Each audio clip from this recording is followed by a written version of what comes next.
వైకాపా నాయకులు కబ్జా చేసిన ప్రభుత్వ స్థలాన్ని ఖాళీ చేయడం శుభపరిణామం. డాక్టర్ జిలాన్.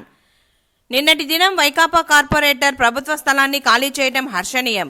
ఈ విధంగానే మిగతా వారు ఆక్రమిత ప్రభుత్వ భూములను ఖాళీ చేయవలసిందిగా మనవి చేశారు.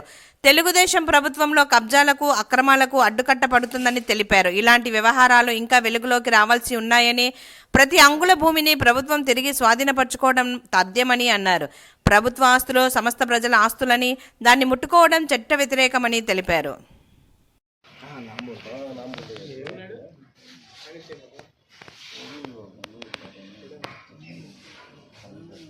రోజు ఈ సన్నివేశం చూస్తూ ఉంటే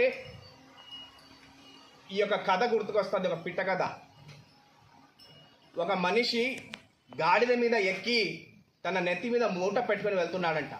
అక్కడ ఉండే ప్రజలు, ఏమయ్యా బుద్ధి ఉందా, గాడిద మీద అడ్డగాడిదగా ఎక్కి తన మీద భారం వేశావంటే, కాదు కాదు ఆ గాడిద భారం పోయడము నాకు ఇష్టం ఉండదు, నేను జంతు ప్రేమికుడిని అని చెప్పి నేనే దాని మీద ఎక్కి నా నెత్తి మీద మోస్తున్నాను అని చెప్పి ప్రజలకు చెప్పాడంట. అంటే ఇతను అమాయకుడా లేకుంటే ప్రజలకు అమాయకుడు చేస్తున్నట్టు అర్థం కాని పరిస్థితి. ఆ గాడిద మీద ఎక్కితే ఆ భారం రెట్టింపు అయినట్టే కదా.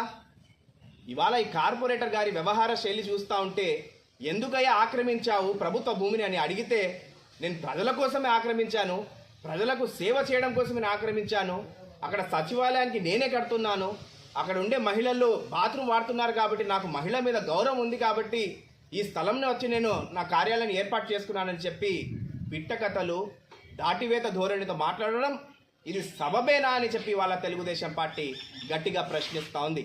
కాబట్టి ఇలాంటి వారు చాలామంది కడపలో తిష్ట వేసి ఉన్నారు. దయచేసి ఖాళీ చేయండి, అది మీకు మంచిదే, ప్రభుత్వానికి కూడా మంచిదని తెలియపరచుకుంటున్నాను. ఈ విధంగా మీరు తిష్ట వేస్తే, ఈ విధంగా మీరు ఆక్రమించుకొని ప్రభుత్వ యొక్క భూములను కబ్జా చేస్తే, ఆ ప్రభుత్వానికి అందవలసిన ఆదాయం అందకపోతే, ఆ ఖజానాకు మీరు గండి కొడితే తిరిగి అదే ప్రజల మీద భారంగా పడుతుంది. పన్నుల రూపంలో వాళ్ళ మీద భారం మోయాల్సి వస్తుంది. ఎందుకంటే బడ్జెట్ లెక్కలు పెరిగేవే, ప్రభుత్వ యొక్క ఖర్చులు కూడా పెరిగేవే. కాబట్టి ఈ విధంగా చేయడం సముచితమైన అని చెప్పి వాళ్ళు అడుగుతున్నాను. కాబట్టి కార్పొరేషన్ వారు ఆర్థిక దేవీలపైన శ్వేతపత్రం విడుదల చేయాలి. సర్ప్లస్ బడ్జెట్గా ఉండే ఏర్పాటైన ఈ కడప కార్పొరేషన్ ఇవాళ ఆర్థిక లోటుతో అప్పులమయంతో నడుస్తుందంటే వీరి యొక్క అసమర్థ పాలన ఏ విధంగా ఉందో కళ్ళకు కట్టినట్టుగా కనబడతా ఉంది. కార్పొరేషన్కు సంబంధించిన కార్పొరేటర్లు అయితేనేమి, అక్కడ ఉండే అధికారులు ఖచ్చితంగా మీరు ఇలాంటి అక్రమాలపైన దృష్టి సారించాలి. అదేవిధంగా మనం నిన్న పెన్షన్ పంపిణీ కార్యక్రమానికి వెళ్తూ ఉంటే ప్రతి వీధిలో పారిశుభ్రత యొక్క లోపం ఉంది. కాలువలు తీయడం లేదు సక్రమంగా. ఆ కాలువలకు సంబంధించిన పూడిక తీయడి విషయంలో అయితేనేమి, పారిశుద్ధ్య సంబంధించిన అంశాలు కార్పొరేషన్ సంబంధించిన అంశాలు కాదా, మీ మీద బాధ్యత లేదా అని చెప్పి ఇవాళ తెలుగుదేశం పార్టీ గట్టిగా అడుగుతా ఉంది. మీరు తీసుకునే గౌరవ వేతనం దేని కొరకు?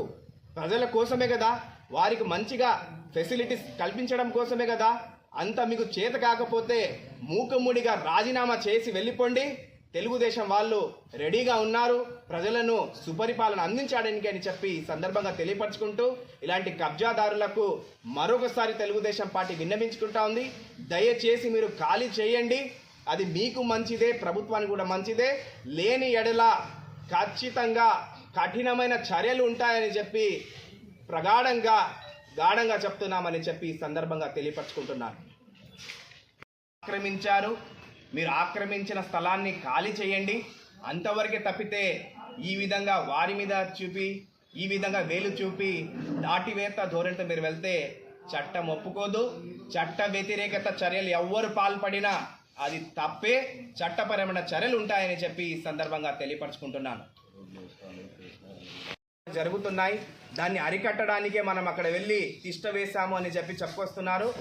నిజంగా అలాంటి వ్యవహారాలు అక్కడ కనుక జరిగి ఉంటే ఆమడ దూరంలోనే మీకు పోలీస్ స్టేషన్లు ఉన్నాయి, వెళ్ళండి. 2 టౌన్ పోలీస్ స్టేషన్ ఉంది, వెళ్ళి కంప్లైంట్ మీరు దర్జీ చేయండి. ఆ యొక్క అసాంఘిక శక్తులను మీరు అణచివేయండి. అంతే తప్పితే వారు కూర్చున్న స్థలాన్ని వాళ్ళకు జరిపి మీరు తిష్ట వేయడం, మీరు కూడా పప్పులు కాలు వేసినట్టే, మీరు కూడా తప్పు చేసినట్టు అవుతుందని చెప్పి ఇవాళ తెలియపరచుకుంటున్నాను.